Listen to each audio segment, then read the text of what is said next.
നമസ്കാരം, ഭാരത് ലൈവിലേക്ക് സ്വാഗതം. കഴിഞ്ഞ ദിവസങ്ങളിലൊക്കെ നമ്മൾ ചർച്ച ചെയ്ത ഉണ്ണി മുകുന്ദനുമായി ബന്ധപ്പെട്ട വിവാദങ്ങളെ പറ്റിയാണ്. ഏതാണ്ട് അതിൻ്റെ ഒരു അവസാനത്തിലേക്ക് അടുത്തുകൊണ്ടിരിക്കുകയാണ്. ഇതിലൊരു കൺക്ലൂഷനിലേക്ക് അല്ലെങ്കിൽ ഒരു കാര്യം എന്താണ് ശരി എന്താണ് തെറ്റെന്ന് എത്താനുള്ളൊരു സമയത്തിലേക്ക് എത്തിയിരിക്കുന്നു. കാരണം പോലീസ് തന്നെ പറയുന്നു ഈ പരാതിയിൽ പറയുന്ന പല കാര്യങ്ങളും വ്യാജമാണെന്ന്. അപ്പോൾ നമ്മൾ ചർച്ച ചെയ്യാൻ പോകുന്ന വിഷയം ഉണ്ണി മുകുന്ദനെ ഏതെങ്കിലും രീതിയിൽ ഇതിൽ ഡ്രാഗ് ചെയ്യാൻ അല്ലെങ്കിൽ ഉണ്ണി മുകുന്ദനെ മനഃപൂർവ്വം ഇല്ലാതാക്കാനുള്ള ശ്രമമാണോ സിനിമാ വൃത്തങ്ങളിൽ നടക്കുന്നതെന്ന് സംശയം നമുക്കുണ്ടാകുന്നുണ്ട്. അതിന് കാരണം ഉണ്ണി മുകുന്ദനൊപ്പം ഉണ്ടായിരുന്ന ആളാണ് വിപിൻ എന്ന് പറയുന്ന ഈ മാനേജർ. ഇപ്പോൾ കഴിഞ്ഞ ദിവസങ്ങളിലൊക്കെ സോഷ്യൽ മീഡിയയിൽ പല ആൾക്കാരും ചില കുറിപ്പുകളൊക്കെ പങ്കുവയ്ക്കുകയും സ്ക്രീൻഷോട്ടുകൾ പങ്കുവയ്ക്കുകയും ചെയ്തിട്ടുണ്ട്. ഉണ്ണി മുകുന്ദന് സിനിമ കിട്ടുന്നില്ല എന്ന് അയാൾ പറയുമ്പോഴും അയാൾ തന്നെ 1 വർഷത്തിന് ശേഷമേ ഉണ്ണി മുകുന്ദൻ സിനിമകൾ കമ്മിറ്റ് ചെയ്യുന്നുള്ളൂ എന്നാണ് പറയുന്നത്. അപ്പോൾ മനഃപൂർവ്വം ഉണ്ണി മുകുന്ദനെ ഒരു ഇല്ലാതാക്കാനുള്ളൊരു ശ്രമം ഏതെങ്കിലും സംഘടനയുടെ ഭാഗമായിട്ടോ അല്ലെങ്കിൽ വ്യക്തിപരമായിട്ടോ അല്ലെങ്കിൽ ഈ വിപിൻ്റെ ഭാഗത്തു നിന്നും ഉണ്ടാകുന്നുണ്ട് എന്ന് ചേട്ടൻ സംശയിക്കുന്നു. ആക്ച്വലി ഉണ്ണി മുകുന്ദൻ്റെ കാര്യം പറയുകയാണെങ്കിൽ ഉണ്ണി മുകുന്ദൻ്റെ ശത്രുപക്ഷത്ത് പ്രതിഷ്ഠിക്കപ്പെട്ടിരുന്നത് മട്ടാഞ്ചേരി മാഫിയ എന്ന പേരിൽ സംഘപരിവാറുകാർ കൂടുതൽ പറഞ്ഞ സംഘപരിവാറിൻ്റെ ഭാഗത്തു നിന്നാണ് കൂടുതൽ അങ്ങനെ മട്ടാഞ്ചേരി മാഫിയ എന്ന് പറഞ്ഞു കേട്ടിട്ടുള്ളത്. അങ്ങനെ ഒരു ഒരു ഇടതുപക്ഷ ആഭിമുഖ്യമുള്ള ചില അത്തരത്തിലുള്ള ചില ആൾക്കാർ ഒരു കൂട്ടമായി നിൽക്കുന്നുണ്ട്. അതിനെ മട്ടാഞ്ചേരി മാഫിയ എന്ന് സംഘപരിവാർ അഡ്രസ് ചെയ്യുന്നു എന്നാണ് ഞാൻ മനസ്സിലാക്കുന്നത്. ഈ മട്ടാഞ്ചേരി മാഫിയ എൻ്റെ അറിവിൽ ഒരു പൊളിറ്റിക്കൽ ഇസ്ലാമിന്റെ ഭാഗമായിട്ടുള്ള ഒരു കൂട്ടമാണ്. അതെ അതെ. ഇത് CPM ആയിട്ട് ബന്ധമുണ്ടോ എന്നറിയില്ല. CPM ബന്ധമുള്ളവരാണ് അതിലുള്ളത്. ഇപ്പോൾ ആഷിഖ് അബു ആണെങ്കിലും റിമാ കല്ലിങ്കലാണെങ്കിലും ഒക്കെ അവരുടെ സ്ട്രോങ് വക്താക്കളായി നിൽക്കുന്ന ആൾക്കാരാണ്. CPMൻ്റെതായ ആൾക്കാരുണ്ട്, CPMൻ്റെതായ വലയമുണ്ട്, CPMൻ്റെതായ സർക്കിളുണ്ട്. പക്ഷേ മട്ടാഞ്ചേരി മാഫിയ എന്ന് പറയുമ്പോൾ ഇപ്പോൾ സമീപകാലത്ത് ഇപ്പോൾ ഒരുപാട് പേര് CPM വന്ന് അടിഞ്ഞിട്ടുണ്ട്. കാരണം പകല് CPM രാത്രി സുഡാപ്പിയുമായിട്ട് നടക്കുന്ന ഒരുപാട് പേരുണ്ട്. അങ്ങനെയുള്ള ഒരു കൂട്ടമാണെന്നേ പറയാൻ പറ്റും. അല്ലാതെ അത് CPM തലയിൽ കെട്ടിവെക്കാൻ മാത്രം കൃത്യമായിട്ടുള്ള എവിഡൻസ് ഉണ്ടോ എന്നുള്ള സംശയമാണ്. കാരണം അവർ ഒളിച്ചു കടത്തപ്പെടുന്നത് അനിവാര്യമായിട്ട് ഈ വർഗസമരങ്ങളോ ക്ലാസ് വാറോ അല്ലെങ്കിൽ തൊഴിലാളി വർഗത്തിൻ്റെ താല്പര്യങ്ങളനുസരിച്ച് പ്രശ്നങ്ങളോ ഒന്നും അല്ല. അവർ കൃത്യമായിട്ട് ഒളിച്ചു കടത്തുന്നത് എന്താണെന്ന് പറഞ്ഞാൽ ബീഫ്, അതുപോലെ പല സംഘപരിവാറിൻ്റെ മർമ്മത്തിൽ സ്പർശിക്കാൻ പ്രാപ്തമായിട്ടുള്ള കാര്യങ്ങൾ മാത്രമാണ് അവരുടെ സിനിമകളിൽ കൂടെ കടത്തുന്നത്. അപ്പോൾ അതിനെ അങ്ങനെ കാണേണ്ടി വരും. പക്ഷേ ഇപ്പോൾ മാർക്കോയുടെ വിജയത്തിന് ശേഷം ഉണ്ണി മുകുന്ദൻ എന്ന വ്യക്തി അദ്ദേഹത്തിൻ്റെ നിലപാടുകൾ മാറ്റിയിട്ടുണ്ടെന്ന് ഞാനൊരു 2 ദിവസം മുമ്പ് ഒരു സെൻറ്ററിൽ നിന്ന് അറിഞ്ഞു. കാരണം എന്താ പറഞ്ഞാൽ ഒരു വിശ്വസ്തമായ കേന്ദ്രങ്ങളിൽ നിന്നൊക്കെ റിപ്പോർട്ട് കിട്ടുമെന്ന് പറയില്ല. അപ്പോൾ അതുപോലെയാണ് ഉണ്ണി മുകുന്ദൻ അദ്ദേഹത്തിൻ്റെ നിലപാട് മാറ്റി മാർക്കോയുടെ വിജയത്തിന് ശേഷം അദ്ദേഹം ഒരുപാട് മാറിപ്പോയി എന്നൊക്കെയാണ് പറഞ്ഞു കേൾക്കുന്നത്. അത് എത്രത്തോളം ശരിയാണെന്ന് അറിയില്ല. കാരണം ഉണ്ണി മുകുന്ദൻ എന്ന വ്യക്തിയുടെ ശക്തി സംഘപരിവാർ തന്നെയായിരുന്നു. കാരണം ഉണ്ണി മുകുന്ദൻ്റെ സിനിമകൾ വിജയിപ്പിക്കാൻ വേണ്ടി അവരെത്രമാത്രം സോഷ്യൽ മീഡിയയിലൊക്കെ പരിശ്രമിച്ചു എന്നുള്ളത് നമ്മൾ കണ്ടിട്ടുണ്ട്. കാരണം ഉണ്ണി മുകുന്ദൻ അത് ഡിസർവ് ചെയ്തിരുന്നോ എന്നുള്ളൊരു കാര്യത്തിൽ എനിക്ക് സംശയമുണ്ട്. ശ്രീലയുടെ അഭിപ്രായം എന്താണ്? ഉണ്ണി മുകുന്ദൻ എന്തുകൊണ്ടാണ് സംഘപരിവാർ കേന്ദ്രങ്ങൾ ഇത്രയധികം സപ്പോർട്ട് ചെയ്തത്? ഒരു പക്ഷേ എൻ്റെ ഒരു തോന്നൽ ഉണ്ണി മുകുന്ദൻ ഒരു നല്ല വിശ്വാസിയാണ്, ഹിന്ദുമത വിശ്വാസിയാണ്. ആ വിശ്വാസമുണ്ട് എന്ന് പരസ്യമായി സമ്മതിക്കുന്ന ആളാണ്. പലപ്പോഴും ഹിന്ദു എന്ന ടാഗ്ലൈനിൽ അറിയപ്പെടുന്നവരും ക്ഷേത്രത്തിൽ പോകുന്നവരും വിശ്വാസികളുമായിട്ടുള്ളവർ പോലും ഇപ്പോൾ ഇടതുപക്ഷത്തോ സിനിമാ രംഗത്തോ ഒക്കെ വന്നു കഴിഞ്ഞാൽ ഞങ്ങൾ ദൈവവിശ്വാസികളല്ലെന്നോ അല്ലെങ്കിൽ വിശ്വാസമുണ്ടെന്ന് കാണിക്കാതിരിക്കാനോ ഒക്കെ ബോധപൂർവമായ ശ്രമം നടത്തുമ്പോൾ ഉണ്ണി മുകുന്ദൻ അങ്ങനെയല്ല, ഞാനൊരു വിശ്വാസിയാണ് എന്ന് തെളിയിക്കാനുള്ള ശ്രമങ്ങൾ നടത്തിയിട്ടുണ്ട് മനസ്സിലാക്കാൻ ശ്രമിക്കുന്നത്. അല്ല, അതിനും അപ്പുറം ഒരു പക്ഷേ ഗുജറാത്തിലാണ് Unni Mukundan born and brought up. ഞാൻ മനസ്സിലാക്കുന്നത് ഗുജറാത്തിലാണെന്നാണ്. അപ്പോൾ ഗുജറാത്തിൽ നിന്ന് വന്നിട്ടുള്ള 90% ആൾക്കാർക്കും ഈ സംഘപരിവാറിനോട് വലിയ വിരോധമുള്ളവരല്ല. അതിന് കാരണം ഗുജറാത്തിൻ്റെ ഈ കേരള മോഡൽ എന്ന് പറയുന്നെങ്കിലും ഗുജറാത്ത് മോഡൽ തന്നെയാണ്. ഗുജറാത്തിലെ വികസനവും ഇപ്പോൾ ഗുജറാത്ത് പോയി കണ്ടിട്ടുള്ള അബ്ദുള്ളക്കുട്ടി അടക്കമുള്ളവർ, ഷിബു ബേബി ജോൺ അടക്കമുള്ളവർ ഗുജറാത്തിനെ തള്ളിപ്പറഞ്ഞിട്ടില്ല എന്നുള്ളത് ശ്രദ്ധേയമാണ്. മാത്രമല്ല അവർ ഗുജറാത്ത് പോയി കാണണമെന്ന അഭിപ്രായം പങ്കുവച്ചതിനെ തുടർന്ന് പല പ്രശ്നങ്ങളും ഉണ്ടായിട്ടുള്ളവരുമാണ്. അതെ, അപ്പോൾ അങ്ങനെ പറഞ്ഞിട്ടുള്ളവരുമാണ്. കേരളത്തിലെ ഒരു ഇടതുപക്ഷ ആഭിമുഖ്യമുള്ള ഒരു ജേർണലിസ്റ്റായ ഒരു സർക്കാർ സംവിധാനത്തിലുള്ള ഒരു ജേർണലിസ്റ്റായ ഒരു എഴുത്തുകാരി, ഒരുപാട് പുസ്തകങ്ങൾ എഴുതിയിട്ടുള്ള ആളാണ്. അപ്പോൾ അവർ എന്നോട് പേഴ്സണലായി സംസാരിക്കുമ്പോൾ അവരെന്നോട് സംസാരിച്ചൊരു കാര്യമുണ്ട്. ഗുജറാത്തിൽ ആകെയുള്ള പ്രശ്നം എന്ന് പറയുന്നത് മുസ്ലിംസ് താമസിക്കുന്ന സ്ഥലങ്ങൾ മോശമാണ് എന്നുള്ളതാണ്. അതിന് കാരണവും അവർ തന്നെ എന്നോട് പറയുന്നു, പൊതുവിൽ വൃത്തി കുറഞ്ഞ ആൾക്കാരാണ് ഈ വിഭാഗത്തെ പ്രതിനിധാനം ചെയ്യുന്നത് എന്നുള്ളത് കൊണ്ട് തന്നെ ആ വൃത്തികേട് മാത്രമാണ് അവിടെ കാണുന്നത്. മറിച്ച് ഗുജറാത്ത് നല്ലൊരു സംസ്ഥാനമാണെന്നും ഗുജറാത്തിൻ്റെ വികസനം അത് അക്ഷരാർത്ഥത്തിൽ അംഗീകരിക്കപ്പെടേണ്ടതാണെന്നും അവരെന്നോട് പറഞ്ഞിട്ടുണ്ട്. ഇതിപ്പോൾ ഗുജറാത്തിലെ മത്തങ്ങ എന്ന് പറയുമ്പോഴുള്ളൊരു ഒരു ഒരു ഡിറഗേറ്ററി പദമായിട്ട് എനിക്ക് തള്ളിക്കളയേണ്ടി വരും. കാരണം എന്ന് വെച്ചാൽ മുസ്ലിം ചേരികൾ അല്ലെങ്കിൽ അവിടെ ഗെറ്റോസ് അനിവാര്യമായിട്ട് വൃത്തിഹീനം ആവണം എന്നില്ല. അത് അവരുടെ സാമ്പത്തിക നിലയാണ്. ആയിരിക്കാം. പക്ഷേ ഇവരുടെ വെർഷനാണ് ഞാൻ പറഞ്ഞത്, എൻ്റെ വെർഷനല്ലേ ഞാൻ പറഞ്ഞത്. സാമ്പത്തികമായ പ്രശ്നങ്ങളും ഉണ്ടാവാം. സാമ്പത്തിക പ്രശ്നം അവിടെ കൂടുതലും ഈ മറ്റ് നമ്മളിപ്പോൾ പറയുമ്പോൾ അത് ജാതീയമായ വേർതിരിവാണെന്ന് കണക്ക് കൂട്ടേണ്ടതില്ല. അവിടെ ബിസിനസ്സുകാരൊക്കെ എന്ന് പറഞ്ഞാൽ മറ്റ് വിഭാഗങ്ങളിൽ പെടുന്നവരാണ്, മറ്റ് കമ്മ്യൂണിറ്റികൾ പെടുന്നവരാണ്. അവരുടെ എത്ര പണം ഇവിടുത്തെ ബിസിനസ്സുകാരെന്ന് പറഞ്ഞാൽ സത്യത്തിൽ മുസ്ലിംസാണ്. കേരളത്തിൽ കൂടുതലും ബിസിനസ് ചെയ്യുന്നതും കൂടുതൽ കാശ് ഉണ്ടാക്കുന്നതും മുസ്ലിംസാണ്, ഹിന്ദുക്കളെക്കാട്ടിലുപരി. അവിടെ തിരിച്ചാണ്. അപ്പോൾ അതിൻ്റെതായ വ്യത്യാസം അവരുടെ ജീവിതശൈലിയിലും മാറ്റങ്ങളിലും ഉണ്ടാവാം, അതില്ല എന്ന് ഞാൻ പറയുന്നില്ല. പക്ഷെ ഞാൻ പറഞ്ഞത് ആ എഴുത്തുകാരി പറഞ്ഞൊരു കാര്യമാണ്. അവർ CPM-ന്റെ ഭാഗമായി നിൽക്കുമ്പോഴും അത്തരത്തിൽ ചിന്തിക്കുമ്പോഴും അവിടെ കണ്ടു കഴിഞ്ഞാൽ ആ വികസനത്തെക്കുറിച്ച് പുകഴ്ത്താറുണ്ട്. ഇപ്പോൾ ഉണ്ണി മുകുന്ദൻ അവിടെ ജനിച്ച് അവിടെ വളർന്ന ഒരാളെന്ന രീതിയിൽ സംഘപരിവാറിനോടോ അല്ലെങ്കിൽ അത്തരത്തിലുള്ള എതിർപ്പുകൾ ഇല്ലാത്ത ഒരാളായിരുന്നു എന്നാണ് ഞാൻ മനസ്സിലാക്കുന്നത്. അതൊരു പക്ഷേ ഉണ്ണി മുകുന്ദൻ കടുത്ത സംഘ അനുഭാവിയായതുകൊണ്ടോ അല്ലെങ്കിൽ സംഘപരിവാർ ആദർശങ്ങളുടെ പ്രയോക്താവായതുകൊണ്ടോ ആകണമെന്നില്ല. കാരണം അവിടെ ജനിച്ചു വളർന്ന ഒരാളെന്ന രീതിയിൽ അയാൾക്ക് വെറുപ്പുണ്ടാകാനുള്ള സാധ്യതയില്ല. കേരളത്തിൽ ഉണ്ടാകുന്ന കുട്ടികളെന്ന് പറഞ്ഞാൽ അതൊരു സംഘപരിവാറിനെ ഒരു കാരണവുമില്ലെങ്കിലും കേരളത്തിൽ എവിടെയാണ് ഒരു ആദിവാസിക്കെതിരെ ഏതെങ്കിലും തരത്തിലുള്ള BJP RSS സംഘപരിവാർ ഇടങ്ങൾ ആരെയെങ്കിലും ഉപദ്രവിച്ചിട്ടുള്ളത്? ആരെയാണ് ജാതി പറഞ്ഞ് ആക്ഷേപിച്ചിട്ടുള്ളത്? ആരെയാണ് അത്തരത്തിൽ ഒരു പ്രശ്നം കേരളത്തിൽ ഉണ്ടാക്കിയിട്ടുള്ളത്? ഇതൊന്നും ഇല്ലാതിരിക്കുമ്പോഴും ഫാസിസം വരുന്നതെന്ന് പറഞ്ഞുകൊണ്ട് അല്ലെങ്കിൽ സവർണനാണെന്ന് പറഞ്ഞുകൊണ്ട് സവർണറുടെ പാർട്ടിയാണെന്ന് പറഞ്ഞുകൊണ്ട് BJP സംഘപരിവാറിനെ നിരന്തരം ആക്രമിക്കുകയാണ് ചെയ്തുകൊണ്ടിരിക്കുന്നത്. അപ്പം അതിൽ നമുക്ക് മനസ്സിലാക്കാൻ സാധിക്കും ഇവിടുത്തെ ബോൺ ആൻഡ് ബ്രോട്ടപ്പിൻ്റെ രീതിയും ഗുജറാത്തിലൊരു കുട്ടി വളരുന്നതും തമ്മിലുള്ള വ്യത്യാസമുണ്ടാവാം. അതായിരിക്കാം ഒരുപക്ഷെ സംഘപരിവാറിന് അനുകൂലമായ ഒരാളാണ് അല്ലെങ്കിൽ സംഘിയാണ് എന്ന ലേബലിലേക്ക് ഉണ്ണിമുകുന്ദൻ തന്നെ ഡ്രാഗ് ചെയ്തപ്പെട്ടതാണ്. ഒരു പക്ഷേ ഇത് ശേഷമാകും ഉണ്ണി മുകുന്ദന് മനസ്സിലായത് സിനിമയിലൊക്കെ നിൽക്കണമെങ്കിൽ മാർക്കോയുടെയൊക്കെ വിജയം വന്ന ശേഷമാകും ഉണ്ണിക്ക് മനസ്സിലായിട്ടുണ്ടാവും ഈ സിനിമയിലൊക്കെ കുറച്ചുകൂടി കാര്യമായി മുന്നോട്ട് പോവുകയും ഏതെങ്കിലും തരത്തിൽ പ്രൊഡ്യൂസ് ചെയ്യുകയോ അല്ലെങ്കിൽ അത്തരത്തിൽ മാത്രമല്ല ഇപ്പോൾ സിനിമയിലെ പണ്ട് കാലത്തെ പോലെയല്ല. പണ്ടൊക്കെ സിനിമയ്ക്ക് മുതൽ മുടക്കിയിരുന്ന ആൾക്കാരെ സംബന്ധിച്ച് നോക്കുകയാണെങ്കിൽ അത് ഈ മുസ്ലിം കമ്മ്യൂണിറ്റിയിൽ നിന്നുള്ളവരായിരുന്നില്ല. സിനിമ സത്യത്തിൽ അവർക്ക് ഹറാമാണെന്നാണ് പറയുന്നത്. പക്ഷേ ഇപ്പോൾ ഒരുപാട് പ്രൊഡ്യൂസർമാരും എഴുത്തുകാരുടെ മേഖലയിൽ വളരെ കുറവായിരുന്നു മുസ്ലിംസ് ഉണ്ടായിരുന്നത്. ഇപ്പോൾ അങ്ങനെ തിരക്കഥാകൃത്തുകളൊക്കെ പല കേസുകളിൽ ഇവർ പിടിക്കപ്പെടുന്നുണ്ട്. ഒളിച്ചു കടത്തപ്പെടുന്ന അജണ്ട തന്നെയാണ്, അക്കാര്യത്തിൽ സംശയമില്ല. ദിലീപിൻ്റെ പരാജയത്തിന് ശേഷം ദിലീപിന് ഈ ഒരു കേസ് വന്നു. ദിലീപ് കേസിൽപ്പെട്ടതിന് ശേഷം ഒരുപാട് ഇത്തരത്തിലുള്ള ഒരു മട്ടാഞ്ചേരി മാഫിയ എന്ന് നമ്മൾ വിളിക്കണ്ട എന്നുള്ള മറ്റൊരു പ്രശ്നമെങ്കിലും കാൽക്കുലേറ്റ് ചെയ്യപ്പെടുന്ന അത്തരത്തിലുള്ള ചില ഒളിച്ചു കടത്തപ്പെടുന്ന അജണ്ടയുണ്ട്. അപ്പോൾ നിലനിൽക്കണമെങ്കിൽ ഇവിടേക്ക് പോകണമെന്ന ഉണ്ണിയുടെ ചിന്തയാണോ ഇതിൻ്റെ പിന്നിൽ നിലനിൽപ്പിൻ്റെ പ്രശ്നമാണോ എന്ന് എനിക്കറിയില്ല. ഏതായാലും അങ്ങനെ മാറ്റം വന്നോ ഇല്ലയോ എന്നുള്ളതിനെ സംബന്ധിച്ച് നമുക്ക് വ്യക്തതയില്ല, പറയുന്നത് മാത്രമേ ഉള്ളൂ.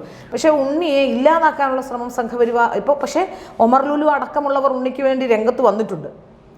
ഇപ്പോൾ ശ്രീല പറഞ്ഞു പോയതിൽ പ്രധാനപ്പെട്ട 1-2 കാര്യങ്ങളുണ്ട്. ഒന്ന്, വിശ്വാസിയായ ഉണ്ണി മുകുന്ദനെ സംഘപരിവാർ സപ്പോർട്ട് ചെയ്തു എന്നുള്ളതാണ്. അത് എത്രത്തോളം വിശ്വസനീയമാണെന്ന് നമ്മൾ ചിന്തിക്കേണ്ടത്. കാരണം സംഘപരിവാർ പൊളിറ്റിക്കൽ ഹിന്ദുത്വം പ്രൊപ്പഗേറ്റ് ചെയ്യുന്നൊരു പാർട്ടി ആയിട്ടാണ് ഞാൻ മനസ്സിലാക്കിയിട്ടുള്ളത്, ഒരു പ്രസ്ഥാനമായിട്ടാണ് മനസ്സിലാക്കിയിട്ടുള്ളത്. അതിൻ്റെ തന്നെ പല സൈദ്ധാന്തികരും അവിശ്വാസികളായിട്ടുള്ള അല്ലെങ്കിൽ നിരീശ്വരവാദികളായിട്ടുള്ള പല സൈദ്ധാന്തികരുമുണ്ട്. ശബരിമല വിഷയത്തോടനുബന്ധിച്ച് മറ്റൊരു കോണിൽ നിന്ന് കേട്ട ഒരു പ്രധാനപ്പെട്ട ആക്ഷേപം എന്താണെന്ന് പറഞ്ഞാൽ സംഘപരിവാറിൽ പല നേതാക്കളും വിശ്വാസികളല്ല എന്നുള്ളതാണ്. അപ്പോൾ അതാവാൻ വഴിയില്ല.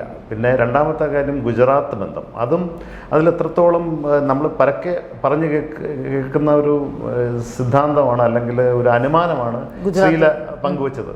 പക്ഷെ അതിൽ തന്നെ എത്രത്തോളം വാസ്തവമുണ്ടെന്ന് നമ്മൾ ചിന്തിക്കേണ്ടി വരും. കാരണം ഗുജറാത്തിൽ നിന്നും വരുന്ന ഒരാൾക്ക് ഒരു പ്രത്യേക പദവിയോ അല്ലെങ്കിൽ ഒരു പരിഗണന കിട്ടാൻ വഴിയില്ല. കാരണം ഗുജറാത്തിനേക്കാളും എത്രയോ ആഴത്തിൽ സംഘപരിവാർ പ്രവർത്തനം നടക്കുന്ന. ഞാൻ പറഞ്ഞത് ഗുജറാത്തിൽ നിന്ന് വന്നുകൊണ്ടെന്നല്ല, ഗുജറാത്തിൽ പഠിക്കുകയും വളർന്നുകയും ചെയ്തുകൊണ്ട് സംഘപരിവാറിനോടൊരു എതിർപ്പുണ്ടാകാൻ വഴിയില്ല.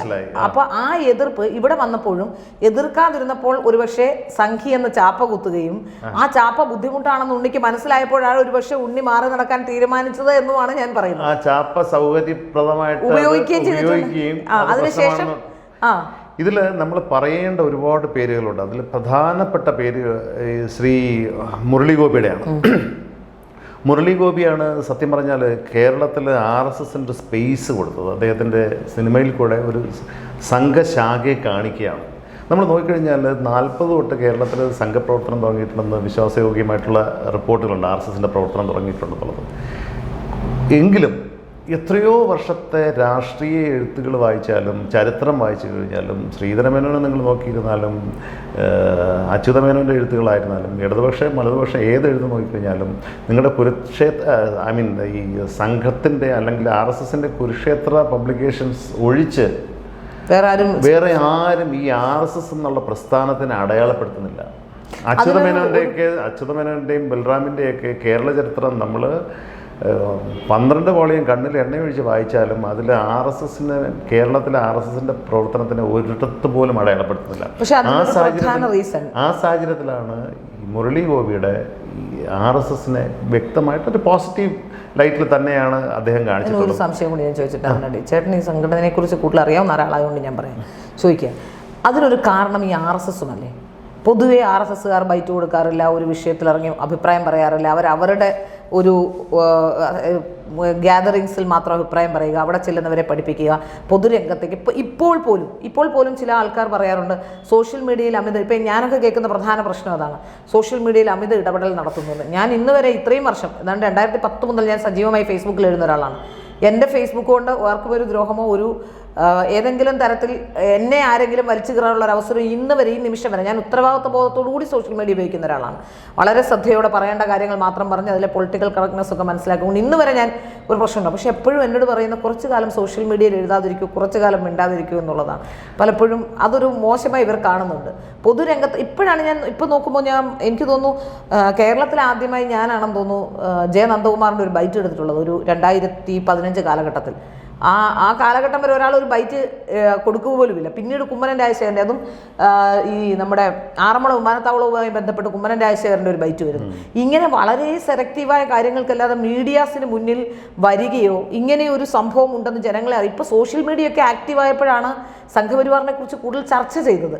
അപ്പോൾ ഈ 2015 കാലഘട്ടമാകുമ്പോഴേക്കും മുരളി ഗോപിയെ പോലെ ഒരാൾക്ക് ഇതുണ്ട്, ഈ വാസ്തവം കാണിക്കണം എന്ന തരത്തിലേക്ക് എത്തുന്നത് എനിക്ക് തോന്നുന്നു വിസിബിലിറ്റി കൂടുതൽ കിട്ടിയതുകൊണ്ടല്ലേ? അതിൽ പറയേണ്ട 1-2 കാര്യങ്ങളുണ്ട്. കാരണം എന്താ വെച്ചാൽ ഈ RSSൻ്റെ എനിക്ക് തോന്നുന്നു, ഞാൻ അവരുടെ ഏതോ ഒരു പുസ്തകം, ഗണഗീതം എന്ന് പറയുന്ന ഒരു സാധനം, അവരുടെ ഒരു പുസ്തകമുണ്ട്, പാട്ട് ശാഖകളിൽ പാടുന്ന ഒരു സാധനം, അത് വായിച്ചപ്പോൾ അതിൽ ഞാൻ ശ്രദ്ധിച്ചൊരു കാര്യമാണ്, അവരുടെ ഗണഗീതത്തിൽ പാടിപ്പോകുന്നുണ്ട്, ഒരുവരും കാണാതെ കാറ്റിൻ കുളിർമയായി ഞാൻ തീർന്നിടാവൂ എന്ന് വെച്ചാൽ നമ്മൾ കാറ്റിൻ്റെ കുളിർമയായിട്ട് പോകണം, കാറ്റിനെ കാണാൻ പറ്റില്ലല്ലോ. അപ്പോൾ പർപ്പസ് സെർവ് ചെയ്യുക മുഖം കാണിക്കാത്ത പർപ്പസ് സെർവ് ചെയ്യുക എന്ന് അവർ പറയുന്നുണ്ടെങ്കിലും അതിന് മറുവശം ആയിട്ട് പൊതുസമൂഹം കാണുന്ന ഒരു സോഷ്യൽ ഫോബിയ ഉള്ള ഒരു കൂട്ടം ആൾക്കാരായിട്ടാണ്. പക്ഷെ അതിൽ നിന്ന് ഒരുപാട് മാറ്റമുണ്ട്.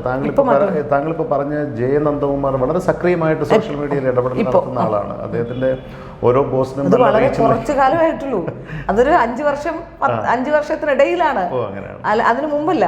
ഇപ്പൊ ഞങ്ങളൊക്കെ എഴുതി തുടങ്ങിയ കാലത്ത് പോലും പിന്നെ നമുക്ക് ജേർണലിസ്റ്റ് എന്നുള്ള ഇതുണ്ട്. പക്ഷെ ആ സമയത്തും ഇല്ല, ഒരു 5 വർഷത്തിനിടയിൽ ഒരുപാട് മാറ്റം വന്നിട്ടുണ്ട്. ചിലരെങ്കിലും ഇപ്പൊ കാഫ സുരേന്ദ്രൻ, അങ്ങനെ ചിലരൊക്കെ ഇപ്പോൾ ഇടപെടലുകൾ നടത്തുന്നുണ്ട്.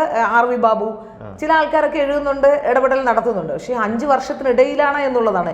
എങ്കിലും വളരെ പൊതിഞ്ഞു പിടിച്ച് പറയേണ്ട വിഷയങ്ങൾ ആലോചിച്ച് ഒരാഴ്ച കഴിഞ്ഞ് സമയത്തൊന്നും പറയുക. ശ്രീല പറഞ്ഞതുപോലെ അതുകൊണ്ടാവാം. പക്ഷേ എങ്കിലും നമ്മൾ വിഷയത്തിലേക്ക് വരുമ്പോൾ, കാരണം എന്താണെന്ന് വെച്ചാൽ മുരളി ഗോപി ഇത്തരത്തിൽ RSSനെ കൃത്യമായിട്ടൊരു സ്പേസ് കൊടുത്ത് അവിടെ അടയാളപ്പെടുത്തിയ വ്യക്തിയാണ്. എന്നിട്ട് പോലും അദ്ദേഹം ഡിസർവ് ചെയ്യുന്ന തരത്തിൽ സംഘപരിവാറിൻ്റെ സപ്പോർട്ടുകൾ കിട്ടിയിട്ടുണ്ടോ എന്നുള്ളൊരു കാര്യം സംശയമാണ്. സംഘപരിവാറിൻ്റെ അണികൾ ചിലപ്പോൾ നേരത്തെ മറിഞ്ഞുകൊണ്ടാവില്ല, സംഘപരിവാറിൻ്റെ അണികൾക്ക് കാരണബുദ്ധിയാണോ എന്ന് നമ്മൾ ചിന്തിക്കേണ്ടി വരും. കാരണം ഓരോ വിഷയത്തിലും ഗ്രേറ്റ്ഫുൾ അല്ലാത്തൊരു പെരുമാറ്റമാണ്. കാരണം എന്താ വെച്ചാൽ മുരളി ഗോപി ഇത്തരത്തിലൊരു സഹായിച്ചൊരു വ്യക്തിയെ അദ്ദേഹം പ്രഖ്യാപിത നയങ്ങൾ RSS അല്ലെങ്കിൽ സംഘപരിവാർ രീതികളിൽ നിന്ന് വ്യതിചലിച്ച് അല്ലെങ്കിൽ സംഘപരിവാറിനെതിരായിട്ട് എന്തെങ്കിലും പറയുകയോ എഴുതുകയോ അല്ലെങ്കിൽ കാണിക്കുകയോ ചെയ്യുമ്പോൾ അദ്ദേഹത്തിനെ കൂട്ടം കൂടി വെട്ടുകളികളെ പോലെ ആക്രമിക്കുന്നത് അതിനെതിരാണ് ഞാൻ. കാരണം അഭിപ്രായം, ഇപ്പോൾ മാധ്യമപ്രവർത്തകരാണെങ്കിലും ഇത്തരത്തിൽ സിനിമ ഉണ്ടാക്കുന്നവരൊക്കെ, ഇപ്പോൾ മാധ്യമപ്രവർത്തകർ എനിക്ക് എതിരെ വാർത്തയൊക്കെ ചെയ്യേണ്ടി വന്നിട്ടുണ്ട്. അത് ആ സമയത്ത് വാർത്ത ചെയ്യുക എന്നുള്ളത് നമ്മുടെ ജോലി പ്രൊഫഷൻ്റെ ഭാഗമായി നമ്മൾ പറയേണ്ടി വന്നിട്ടുണ്ട്, ചില കാര്യങ്ങൾ തുറന്നു കാണിക്കേണ്ടി വന്നിട്ടുണ്ട്. അതോടുകൂടി നമ്മളെ അങ്ങ് റദ്ദ് ചെയ്യുകയാണ്. ആ ആൾ എന്ന് പറയുന്ന ആൾ നമ്മുടെ സംഘടനയുടെ ഒരു വോട്ടർ സംഘപരിവാറാണ്.